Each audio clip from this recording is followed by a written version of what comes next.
All right, well, we can get started.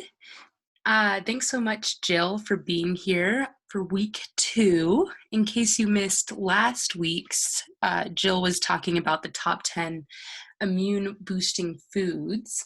And we actually recorded that session. So I'll make sure once she gets going, I'll put that link in the chat if you wanted to watch that and you missed it last week. Anyways, I'm personally very excited for this session of food and mood.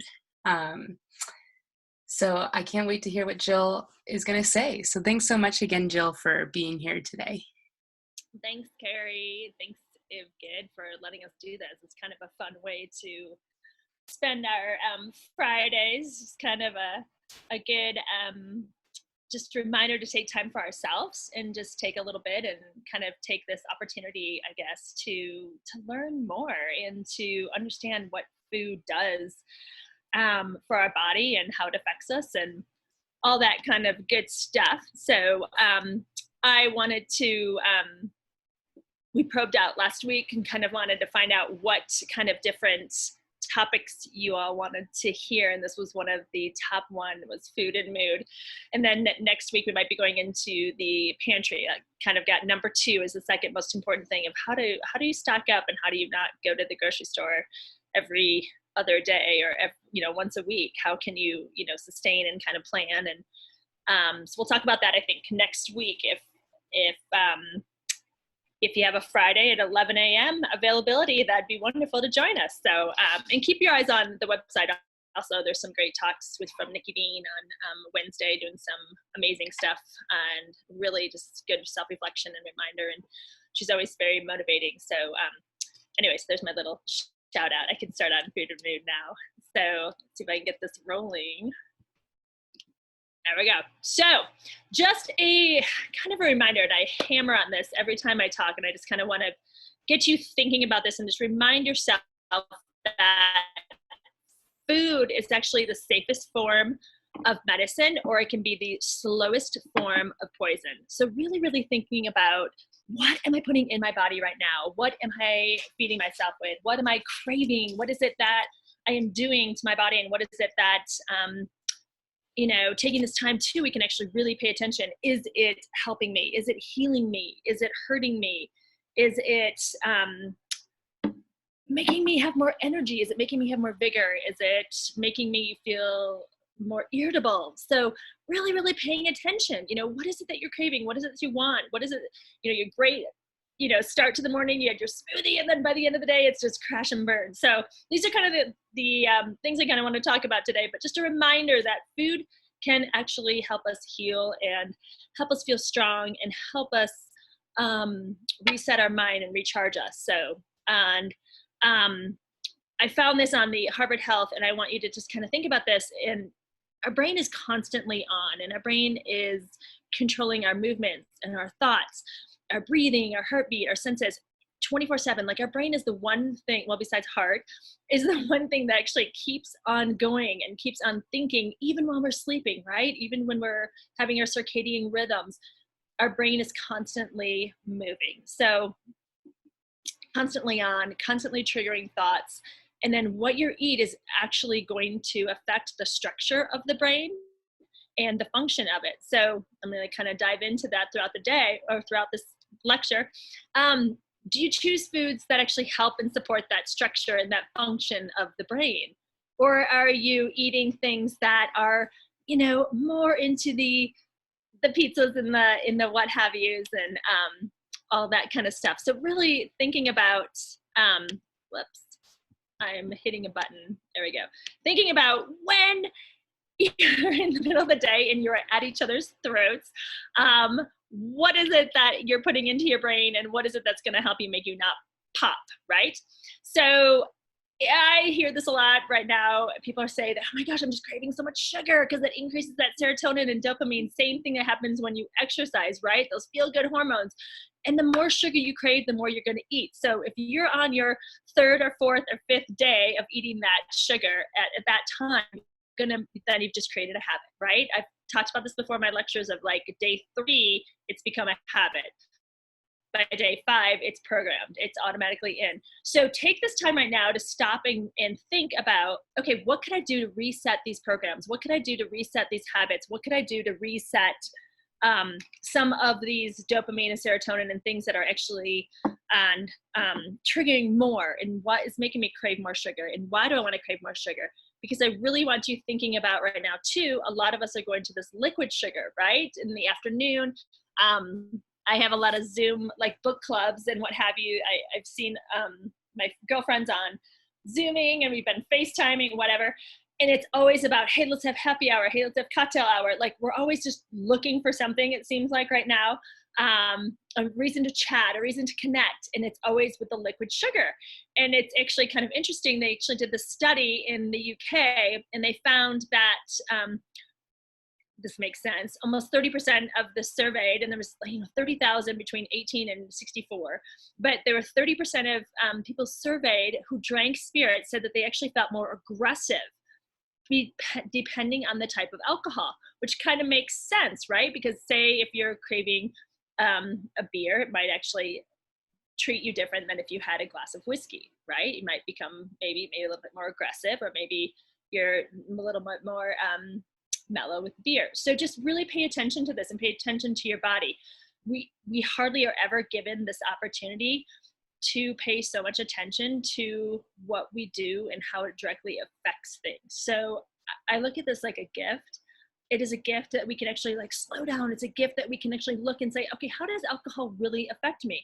So the study actually entailed pretty much happy faces, right? Red wine, beer, alcohol, spirits, and you just picked your happy face of how you felt. And so what they actually did is correlated that mood and drinking and mood and food reaction. And they found 52.8% of the respondents said that actually boosted relaxation when they had red wine and beer. 50% actually felt more like it was just winding down, like the end of the day, or just that essentially that relaxation, that serotonin kind of relaxation that it can kick in. So pay attention to this. This is something really important too, is I can't have this slide in here without talking about portions, right? So 1 ounce of hard alcohol, 4 of wine, and 12 ounces of beer for women, and men get double that. So men can have 2 glasses of beer, or 8 ounces of wine, or 2 ounces of hard alcohol. So I really want you to kind of pay attention. Is this something that's actually boosting the relaxation? Is this helping your blood pressure? Is this good for your cardiovascular? Is this good for the mental? Is it good for, for you? Is happy hour better? Is it better to have the liquid sugar in before dinner? Is it the happy hour, or even doing like a wine walk, which is actually a wonderful idea. I actually like that a lot. I'll FaceTime friends and just go for a walk. So it would metabolize differently, correct? So just really think about what you're doing and what you're putting in, and then correlate this and kind of do your own study if you would. Keep an eye on that, because the most important thing is we are still getting that sugar belly. So we have to be careful of that quantity ultimately. And we need to be aware then too of mood, because the more cortisol that's released, the more stress hormone and the more abdominal fat. So it's kind of a cascade of effects. We have to really think about this sugar belly. So I'm going to go into sad foods, then I'm going to go into happy foods, and then I'm going to end the presentation with kind of the top 10 foods that I think boost the mood the best. So I have to give you the cloud before the sunshine. I don't know, I just like to do this sometimes in presentation, just kind of set the platform. So I want you to think about these foods that actually affect your mood, and that can actually kind of bring you down and kind of actually make you sad, which is really an interesting thought, right? You don't think of food as actually affecting your sadness level or your depression level, and it actually does. So one of the biggest things is diet that is really high in refined sugars. So what is refined sugar, you ask? Any cookies, cakes, pastries, anything that's around. The beauty of being at home is we are making our stuff. So we're making stuff from scratch, which is better, a lot of us are, than getting store-bought cookies or stopping at any bakery and just grabbing something. Sometimes it's more refined sugars. So just really pay attention though, because we are home and we have access to a kitchen 24/7. We have to be aware of how often we're getting that sugar and what we're actually going to the refrigerator or the pantry more so for, right? These cabinet cupboard foods are the ones we got to really kind of watch, the Girl Scout cookies and things like that. So on the sad foods, the worsening of the body's regulation of insulin, right? So insulin and promoting inflammation. So it creates more stress. So when we eat food, it secretes that insulin, and that insulin then says, okay, I'm in your body, this hormone's released, and I need to digest this food. So it's great, it's perfect, but then every time it's secreting, it's actually causing a little bit more of an inflammatory response, particularly with sugar. So really keep an eye on that. There is a huge correlation of lots and lots of studies with refined sugars and impaired brain function. So they found that actually it can worsen and cause more depression with more sugar, just the way the brain is functioning, actually wiring, talking to each other. So I want you to think about how much refined sugar you're actually getting in a day. The other thing is a sad gut is a sad mood, right? Our brain and our bowels are copacetic, essentially. They like to work together. So they've actually done a lot of studies, and 95% of serotonin is actually produced in our GI tracts alone. And so our GI tract, intestinal tracts, there's hundreds and millions of nerves and neurons and cells that are actually working on our entire system. And I want you to think about when you're eating something, does it really affect your stomach? Or if you ever think of, I like to think of it this way, if you are, if you're going to run say you're running a race, so you're nervous about going on a date or something, if you remember that, or you're nervous about a job interview or something, right? You get those nervous Nellies, right? You get the belly gets kind of nervous, and you kind of like, oh my gosh, my stomach's really nervous. That's actually just your brain talking to your stomach. So like, I want you to think about that, of going, oh yeah, I actually never really kind of thought how much they actually interconnect. So, like standing in the front of a start line or what have you, or doing something that really makes you nervous. That's the head talking to the brain. So that's the interconnections, and that's where all those hormones and nerves and senses, that sense of gut, comes from when you hear that. So the sad foods, whoops, going the other way. So the sad foods is essentially thinking of that depressive side, and then the happy side, or happy depressive side, is that it causes more irritability, it causes more anxiousness. It's the caffeine and coffee. I'm going to actually talk about that in a few. The mood swings, right? And you see that cakes and cookies and any kind of excess of sugar. The other thing is salt and fat. So anything with high in salt and fat can actually cause more symptoms of being low.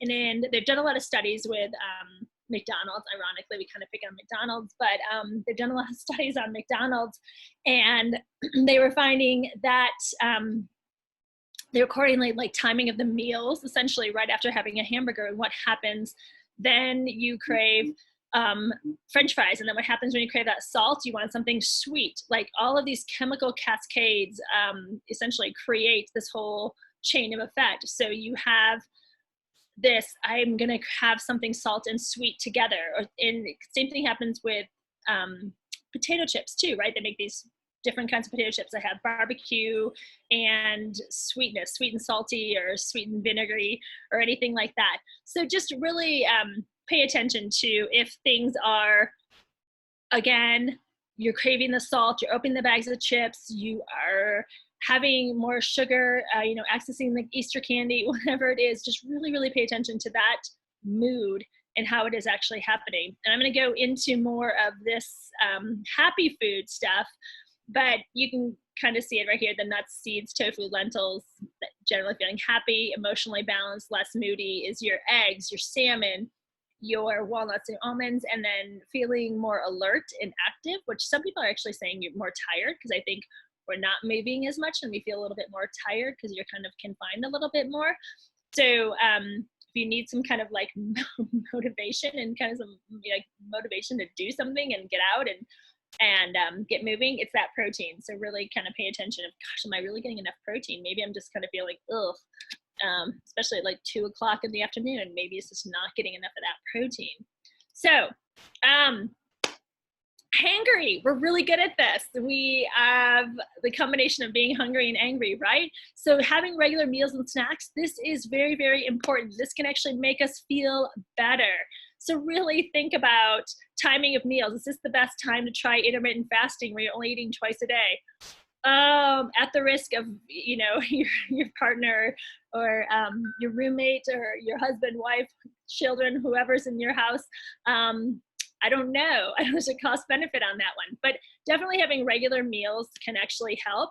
So this is kind of an extensive slide, but I really like this. The number one thing is actually consistency of meals when it comes to moods, right? Because otherwise we're going to have huge peaks and valleys. So I want you to really thinking about when you skip meals, it really decreases your energy. It causes that huge blood sugar fluctuations, and that causes big mood swings. So we need to make sure we're getting enough of that protein, carb, fat, enough balance to do this. And so having that regular breakfast, it does maintain actually a healthy body weight. If you're going to back off food, I'd want to see it later in the evening, unless you happen to be doing walks and running around at night. I would like to see you doing more regulatory eating of breakfast and when you get up, usually within the first hour. So the other thing is, a lot of people I've heard around like of the low carbohydrate diet, and I kind of get nervous on that because carbohydrates actually contain and produce a little bit of, not contain, but produce serotonin, which is that feel-good hormone. It's a really good neurotransmitter that affects and increases our overall mood, right? So it's kind of that calming thing. The last thing we want to do is start our day with just nothing, and then you're getting to, noon, 1 o'clock, and okay, I need to eat, and then you'll never be able to catch up on that mood. It's too hard. And then you add alcohol at 5 o'clock, and then you add sugar. It's just this spiral that's going to happen, and you're going to crave a lot more sugar in the afternoon if you don't get planted with that good breakfast and at least sending off those good hormones of, okay, today's a good day. We got this. This is what I'm going to do today. Here's my plan. Come up with a plan, that kind of thing. So breakfast's been proven. They've done a lot of studies on children to impact children's performance and reduce symptoms of hyperactivity and depression. So if they do studies on children, I feel like statistically it would work the same on us. So eating for your brain, right? Eating these things like the eggs in the morning, having some oats in the morning, maybe a little bit of avocado or olive oil, or even butter would be great in the morning. So can foods actually boost our moods? Yes. I want to go into a little bit of, if some of you have kids at home, just kind of what you could do during this time, because I think our parenting skills, I have heard this from some of my friends, or just, okay, we're at each other's throats. What can we do? Keep in mind, food and mood affect them even fourfold compared to even us, because they have that blood sugar regulations and they might need more snacking, and we can't we can't forget that. We cannot leave them out.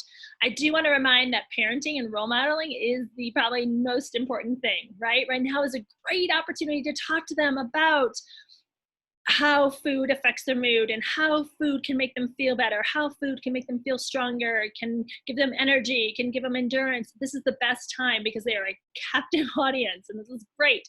So mothers who consume high vegetables and fruit consumption had daughters who ate actually more fruit and vegetables. Girls whose mothers pressured them to eat fruits and vegetables ate less. Parents who restrict their own intake, and again, this is where you have to kind of be careful if you're restricting your intake and they're watching that, or if it's out of control behavior where you're eating more chocolate or drinking more alcohol right now, your children are going to be watching that. So just really kind of keep an eye on some of those things and those habits that you're teaching by role modeling. So really keep an eye on that. They actually did, I read something, physician was talking to these parents. It was just kind of a dialogue. And the parents were saying, yes, I can't get them to eat vegetables. There's only like 3 foods my child eats, chicken. It was like chicken, carb, and a carb, pasta, and something else. and macaroni and cheese, but let's just say that. So the physician's comment was, well, if you don't put it on the plate, how are they going to know to ever eat it? So it was actually just kind of a good reminder of like, we need to plate, yes, something kids will eat, but then also something kids would maybe want to try, because if it's never on the plate, they're never going to try it. So just keep that in mind. It's kind of a good reminder. We all need to try foods, even sometimes in our 30s, 40s, 50s, 60s, we actually might like something new. The other thing is remind that children are actually responsible for how much food, right? We don't want to raise clean plate club eaters. We are actually all still recovering from that ourselves. So really kind of keep in mind, any restriction or limitation is going to cause more stress and anxiety, and that'll actually cause more overeating in the end. And that actually kind of goes for us too, right? If we restrict ourselves and say, I'm not going to eat pizza, that actually can sometimes create more stress, and you start craving pizza, and then you'll just end up overeating pizza as opposed to just having a piece of pizza. So keep an eye on some of the eating idiosyncrasies that happen, because they can have a little bit of a disorderedness sometimes when you're at home and you actually can take the time to actually work on this. So again, we are available for consultations and things like that, but I just want you to really think about what you're doing and what patterns and things you're doing yourself for creating some of these things at home. And then define healthy, especially for kids. They want to know sometimes foods, everyday foods, what are brain foods, the fruits, the vegetables, milks. So that helps kind of thinking about, hey, is this something I could have every day? Or is this just maybe I should have, ice cream once or twice a week? So that'll help too then define healthy, and you will define healthy as well too, right? Just by role modeling.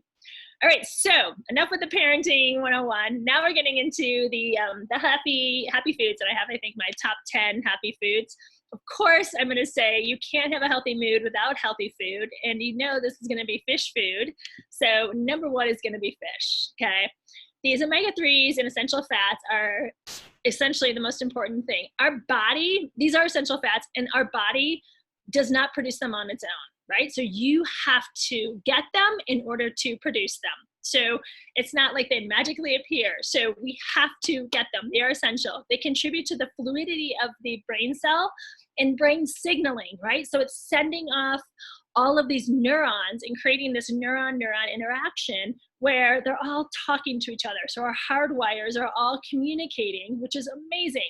And it's been shown to actually lower depression scores when you look at it, particularly older population, older being 50 and older, and it will lower depression scores. So minimum 500 milligrams a day. That is not much, okay? So I just wanted to put it into perspective. 3.5 ounces of salmon can give you 2260 milligrams of omega-3. Now, if you were getting 2000 milligrams, that's great. It kind of works in benefits if you can get a good 2000 each day. So this is where that supplementation may come in handy, actually, in getting more omega-3s. They actually do supplement in the UK for kids. They'll give 1,000 milligrams to kids because they found it actually helps teenagers in middle school with hormone regulation. So it's something to actually really kind of consider. On the days that you don't get fish, perhaps a little bit of a supplementation might be advantageous, particularly at this time if you notice your mood swings are a little bit more peaked, or your kids' mood swings are a little bit more peaked. Now, the number one thing is my mom is like this. She's like, I can't stand fish. And I'm like, come on, just twice a week. Give me tuna, give me something. Tuna, mackerel is actually number one. Salmon's number two. And then it's anchovies, sardines. Those are all fun things to try. I actually will mix tuna and sardines together because it's kind of a fun way to get a little bit of omega-3. And I'll just put a bunch of lemon on it, and you really do not taste the sardines at all. And it's mixed in with the tuna, and it kind of just then decreases my tuna consumption to add that sardine in there as well. So just something kind of fun to do. But if you do not like fish, I put along the side, you'll see eggs. So use my pointer. Eggs, flax, chia, walnuts, soybeans, and then even Brussels sprouts have a little bit of omega. Typically, I think of the Eggland's Best eggs, I think they tout at 325. They've been tested at for milligrams per egg. and it's all particularly in the yolk. So, because it is a fat, right? So keep that in mind. Flax, I believe you need to get a good solid 2 tablespoons. So if you're making a smoothie or having yogurt, you could put it on in something like that. Or oatmeal, you can put some flax actually in it. That can actually help. So just a good solid 2 tablespoons. It has to be ground up if it's flax. Same things with chia. Just, again, mix it up. Try some different things. Add some walnuts. But getting that fish is number one. And then last week, I actually mentioned getting at least 3 times a week. Really strive for that right now. We call it mental night, reset night, brain night. And this is the time when we all need that fish. So keep that in mind. And then the other one, number 2, dark chocolate. I thought I'd put it in there. And it is the feel-good compounds, right? It's got a little bit of caffeine, so it has an alertness. It has the theobromine. It has the acetyltheanine. All chemicals essentially found similar to cannabinoids in helping improve our moods. So in flavonoids, it's high in flavonoids, which helps brain, helps inflammation. Those are actually just good, powerful antioxidants. And chocolate can actually be really calming, right? It actually triggers the release of endorphins. So same thing of like that exercise. So if you're gonna have something sweet and crave that sugar, this would be a good thing. I am not talking about an Easter bunny the size of your head, right? Because I've seen those out there now at like CVS. I'm like, oh no, the chocolate, the hollow bunny. 70% cocoa solids is kind of what we're shooting for. Some of them are some of the bars are like 60%. You'll see some of that. The higher percentage, the better it is. And sometimes the trick is to not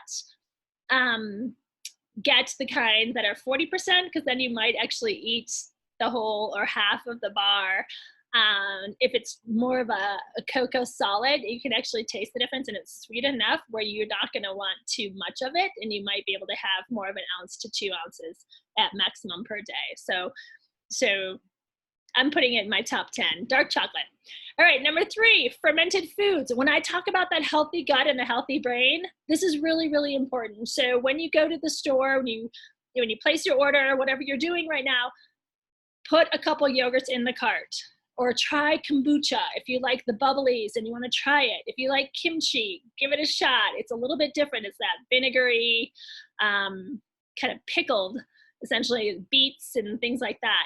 So, or sauerkraut if you really enjoy sauerkraut. But that live bacteria, remember the serotonin, all those live neurons and guts, again, it's just helping that probiotic in the stomach. So really, really keep in mind, any kind of fermented food, if you could get it a little bit each day, even they've done studies where like 2-3 tablespoons can actually help your mood and help just kind of calm your stomach down. So this could be something really, if you, really advantageous if you are having a little bit more stress in the afternoon. I keep focusing on the afternoons. I feel like we wake up, we're solid and things are good. And then by the afternoon, everything kind of hits in of the reality of stuff not happening. Tend to decrease and you start to feel a little bit more darker in the afternoon, just statistically.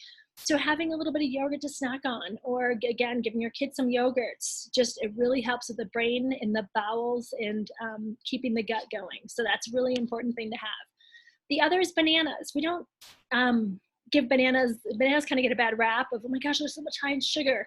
Well, great, but that sugar has all those B6 vitamins that actually help. So take a half, a quarter of banana, whatever, chuck it in your smoothie, slice it up, put it on a pancake, put it in your oatmeal, have a half a banana with some peanut butter in the middle of the afternoon. Amazing brain booster, right? It is like you just went for a 2-mile run, having a little bit of nut butter with some banana. They call them like banana boats. Wonderful things to do. And that fiber is actually really important for blood sugar regulation, and then again, that mood stabilization. So it's really, really important to make sure you're getting a banana, something kind of fun, something different, right? So turn that frown upside down. I thought that was too cute to resist. You guys know my personality. All right, number 5, oats. I love oatmeal. I think it is the best way to start your morning. I even will sometimes put oats in my smoothie if I feel like I need a little more oomph and I want to get my fruits and I want to get my veggies and I want to get my fats and I add a little bit of grain. I'll add oatmeal to my smoothie, which is a great way to do it. But this is the fiber. This is the whole grain I'm actually talking about. This actually helps fatigue. This helps with sluggishness. This helps with any kind of mood disorder. So really, really try to get a little bit more oatmeal. Try gluten-free oats, whatever you can do to get a little bit more of oats, that would be advantageous.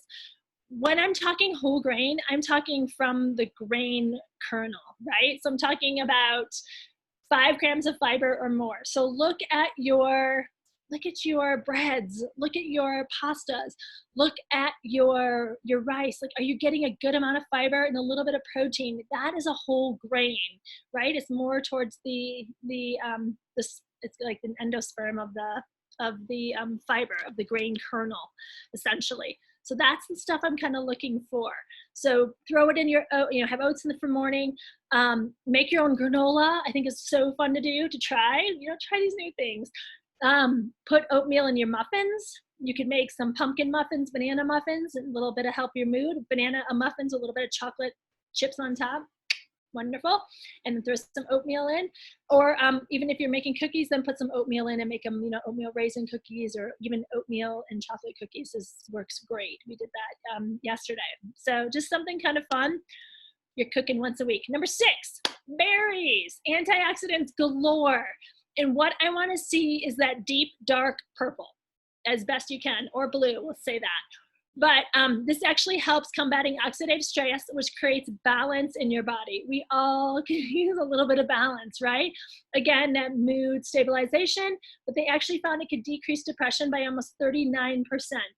So 1 cup dose a day. So this is where I like it in the morning, or I like it mid-afternoon, and then let it go. I get asked this actually a lot. Can you overdo your fruits and vegetables? No, you really can't, not right now, right? Immune system, antibodies, as long as you're just eating them. I don't want you supplementing too much. Anyways, start your day off with smoothies, right? Parfaits are great. So there's, you getting the yogurt, you're doing raspberries, blackberries, blueberries, all wonderful. You can freeze them. They work great in any kind of parfait, or just even a scoop of blueberries would be wonderful. Put them on top of your oats, midday snack. I put the picture of the vegetables also because I wanted to remind us of eggplant. It actually counts as like the purple dosing, which is kind of fun to throw into a stir fry or saute. It adds a great new flavor. And then any other vegetable that's dark red, like deep beets, is going to be same thing. You're going to have that same oxidative stress, and you can actually get the benefit from the beet tops too. So cut the greens off if you can, because those are great to throw into a smoothie as well. And I just freeze those, like I talked about last week with the kale chips and the spinach chips.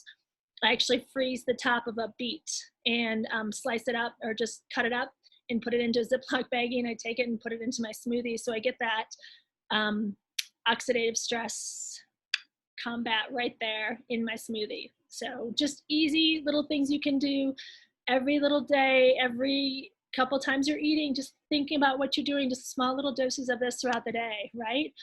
All right, number 7 are nuts and seeds. So this is a great plant-based protein, and it's not too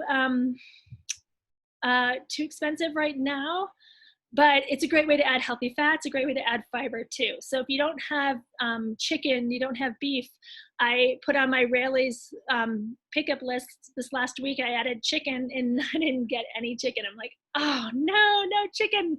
So I've already kind of seen some impacts. When it's not available, then we need to use some kind of protein, and this would be my option, right? So I made a stir fry instead of putting chicken, and I did cashews. So think about having these as backup, if not anything, for a protein source, okay? So particularly at dinner when you're like, I don't have anything, these are great things to add in, or nut butters. So this is the tryptophan. This is mood boosting. This is good stuff. Tryptophan actually helps increase the mood. We always think of tryptophan and Thanksgiving and sleeping. It actually doesn't. It does do that because it makes us mellow out, right? So tryptophan actually is in turkey, but it's also in nuts and seeds and oysters, if you happen to have any oysters around. But turkey would be great as well in this scenario, because it actually would help elevate the mood and just kind of add a good calming effect to you. So now's the time to bust out the turkey dinner, right? Or have nuts and seeds as backup. Zinc, selenium are actually in nuts and seeds as well, and that actually helps again with that brain function and the neurons talking to each other. So keep that in mind. I want 1 ounce a day. So almonds, cashews, walnuts, pumpkin seeds, sesame, sunflower, and that would be either in place of the protein or like as a snack, things like that. And there's powerful cardioprotective benefits in there as well. All right, number 8, coffee. I like creating my own list. I had to throw this in here. It releases neurotransmitters, dopamine, and norepinephrine, right? Now, the question was caffeine or no caffeine. And actually, a lot of the studies, they found that caffeine is actually not even necessary. Caffeine is great with alertness and attention and tiredness, things like that. But to get the benefits for mood, particularly, it can be decaf. So that was a question that actually came up last week too. If someone couldn't do caffeine, someone had mentioned that. Caffeine is great on the side for alertness and things like that. But as far as mood and food, coffee can actually, the decaf can have just as much as the effect. So keep that in mind. With caffeine, I have noticed some people have, with the like liquid sugar, having a little bit more, or access to the pot, sitting there all day throughout the day, or second, third cup. So really, really try to do caffeine. Decaf, essentially by mid-afternoon, get to decaf, please get to decaf, because you don't want to have more than 250 milligrams of caffeine. It is still considered a drug. Just be cautious, because when you start elevating your tolerance, it's going to get higher and higher and higher. The caffeine things that are out there for some of the kids are like 300 milligrams. So just really be careful of what they're consuming, the Red Bulls, the Monsters, the Bang, the C14, I think is another one. So just really beware. More is not better. I loved the coffee cup. I thought that was clever. But more is not better. So just really kind of pay attention to how much you're getting. And then maybe this is an opportunity where you're like, well, you know what? I wonder if I actually did do decaf. Maybe I'm going to take the 3 days and try to wean myself from caffeine. Challenge yourself. Like, again, this is such a gift to be here in home and going, okay, you know what? I can really work on some of these things I've always kind of wondered or been curious about, or I should maybe, think I'd feel better if I notice caffeine doesn't even affect me. Why am I consuming it? So think about some of these things and think of these opportunities that you could do in this next week. Try to think of like 2 or 3 things that you could challenge yourself on, particularly with food, and see how it affects your mood. Directly correlate it and go, gosh, you know what? I actually nailed it. I'd love to see like emails from you guys and hear back and, wow, it worked. I actually did this. Or, give me some feedback. Maybe by next week we can get some more feedback. All right, so number 9 are beans and lentils. The B vitamins are super powerful for food and mood, right? It's those dopamine, serotonin, norepinephrine, the GABA, and that all regulates all of the food. So they all play a role in, again, that better communication, the neuron interaction, and it just like sends wires out. So beans are amazing. And again, a good backup for when you're not getting your chicken, not to use that as my example, but it's so true. So just remember the beans. You can always do beans, baked beans, black beans, pinto beans, kidney beans, whatever bean type you like. Again, you can make tostadas, something like that at night. A cup and a half is essentially equal to about 20 grams of protein. So it's about 1 can will feed about 2. So just keep that in mind. It's about 2 servings or 2 portions or 2 people's adequate amount of protein per meal. That's kind of the thing I'm striving for again, that mood regulation, right? You need that good 20 grams at every single meal protein to help regulate that mood, regulate that blood sugar, tame those hormones from overreacting, and kind of that yo-yo effect that we can create. So try to, again, get a little bit of more beans. Add beans to a salad midday, or have a lentil soup. Just do some things like that, right? It'd be wonderful. Number 10, the most important thing I think is make sure you're getting enough water. I cannot emphasize that enough. You can literally change a person's entire mood. By lunchtime, I've challenged all of our kids, my three kids, I've challenged them each to have a liter by noon. It is the most powerful thing. We all sit and just try and like slam our, waters essentially by noon, because I notice a difference when I have teenagers. If they can get 2 liters in, wow, it makes such a difference in their mood and their energy and their vigor and their whole disposition the rest of the evening. So really, really, really, it does lower that stress hormone. And again, that cortisol, that same belly fat that I'm talking about, right? It's that abdominal fat that we want to try and minimize as much as possible right now, because then that creates its own hormone and cascade of effects. So getting half your body in ounces at least for enough water in the day. Last week I touted citrus.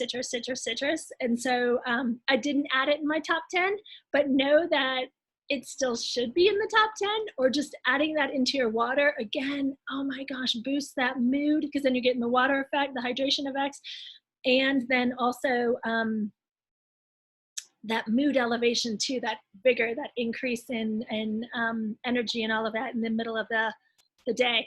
And also water helps you not eat as much food. It makes you not crave as much sugar, crave as much fat, things like that you're just kind of like, you start noshing about 2 o'clock. So make sure you're getting enough water. Make sure that is the number one thing.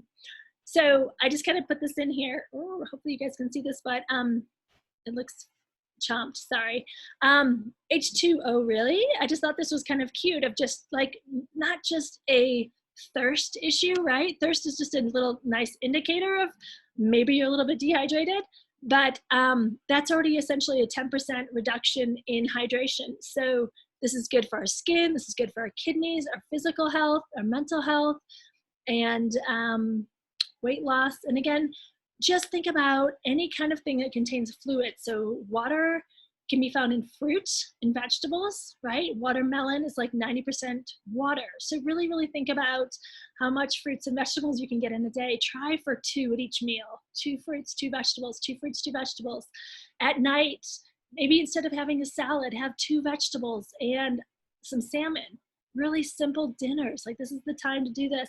And then adding a lot of the fluid through soups. You could do water, you could do broth in the middle of the day if you're like, gosh, you know what, I really just don't like the taste of water. Some people say that. Try some broths in the middle of the day. It wouldn't hurt you any. It helps your immune system and be really powerful too for your mood as well, because then you're getting enough hydration. So think about those things that can add more fluid. If you don't drink enough water, think of the things in the foods and the soups that can actually add more fluid that way. So again, just wrapping this all up, right? These are all things that help our brain. Tea is actually a great way to add a nice bit of fluid in there too, right? That helps with mental focus. Having like a detox tea in the morning, and then maybe like a chamomile tea in the afternoon, just kind of, again, that calming.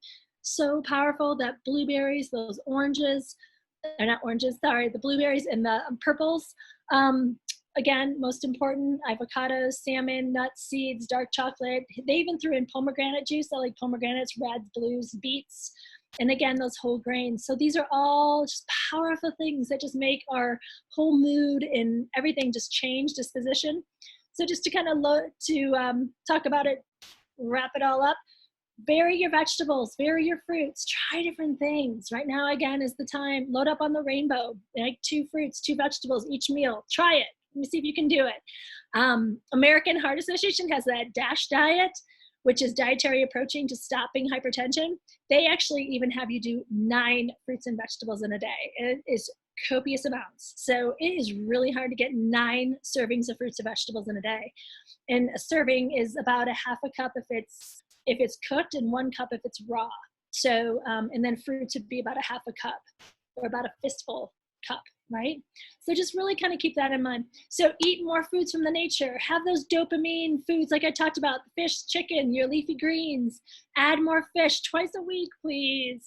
Pay attention to alcohol. Is it helping me? What types of alcohol are you consuming? Is that the best one for you? Or maybe you should try something different. Or even I like doing spritzers, so I'll take like a LaCroix and mix it with like white wine, or I'll do like kind of like half and half. So just pay attention to, I even mix a LaCroix with one of my like Truly type things. I think those are kind of fun to play with with mixing a LaCroix or a bubbly water, essentially. And then watch the added sugar. Really kind of pay attention of, gosh, you know what? Am I just noshing on sugar all day long, where you just start to become addicted to it and you'll want more, more, more, more, more every single day? What would happen if you didn't have sugar for a couple days? Right? Could your whole family, your whole house go 2-3 days without it? Maybe this is a dialogue. Maybe this is a great opportunity. Again, this is the time to try and challenge and create that awareness of your food and mood. So then again, let food be thy medicine and medicine be thy food. I think that is the most important thing to kind of think about right now, just that opportunity to really slow down and pay attention to how food can really affect your mood and what things could help you. Think of the top 10 list I gave. Do we have any questions in our chat box, Carrie? Yeah, we do. I know one of the questions earlier was if we could put up these slides so people can kind of quick reference the slides. Ooh, how can I do that? If you email me the PowerPoint, I can link it on our website. I can try and do that if I take out the graphics. So we can try and, yeah. Or even like a couple of the top 10, sum it up. Yeah, like just like a little like one page or PDF or whatever, just so people can do a quick reference. I thought that was kind of an interesting idea. Right. And then you ready? We have another. I know I always go fast too. So always have a piece of paper and pencils too when I'm writing, when I'm talking. So I like to throw out different ideas and I'll go off on sidebars. Yeah. So one of the questions was about breakfast and what do you recommend eating before a morning workout? Ooh, well, depending on the workout, right? If it's just a small workout where you're not going to be affected by your stomach, or depending on your stomach, I should say, really. There's a couple things I like. Either if it's just going to be a smaller workout, I would go right for a smoothie. I would do protein with a little bit of fiber and a little bit of carbohydrates. You want to get carbs before you work out. You always want to get that carbohydrate before you work out. So I like fruits. So even like a banana, if you don't like a smoothie, you could have juice, even like a half a banana if your stomach's kind of sensitive. I would love to see bananas and a little bit of almonds, or bananas and a little bit of nut butter would be one of the best things to have before you work out. You could always do a little bit of yogurt if you can tolerate yogurt in the morning. I think before you go Nordic skiing or snowshoeing or hiking, before some of that, or just get out for a walk. And then yogurt would be great with blueberries, something like that. For sure, when you come back, I want to see that protein kicking in. Within 30 minutes, you have a window of opportunity right after a workout. Also, feel free if you want to ask your question with your voice, you can raise your hand and I can unmute you. I had a question while we wait for maybe a few more to come in. I've heard a couple of mixed things about canned tuna. What are your feelings on canned tuna? Eat it. Eat it. Eat it. Okay, so yellowfin has less mercury than albacore. So getting the yellowfin tuna and then just getting its own natural water is actually great. And most of the studies are done on 12 ounces or more. So I believe the tuna cans are 6 ounces. So having 2 cans of tuna a week would be considered adequate, safe, especially like the Monterey Bay Aquarium does a whole study on tuna and things like that. So like fresh ahi steaks, they say you could have 6 ounces per week. So most of us are not consuming that much. If you are, gosh, great, hats off to you for consuming 6 ounces of tuna a week. But if you can just at least think of 1 serving a week, 2 serving tops per week. But great question, Carrie. That actually comes up a lot. Okay. I have one more. It doesn't look like we have any others, so I'll capitalize on the time. The other one because I don't eat meat anymore, so I notice sometimes I supplement with tofu. Is there anything I need to be careful or watch out with that?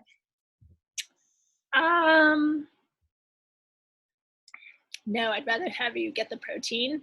I do like soybeans better than tofu.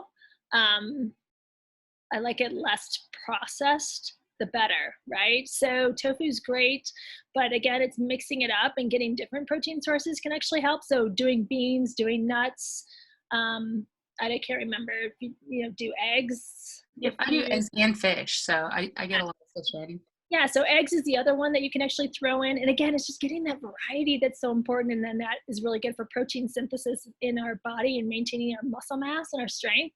So you have to make sure we're getting enough variety.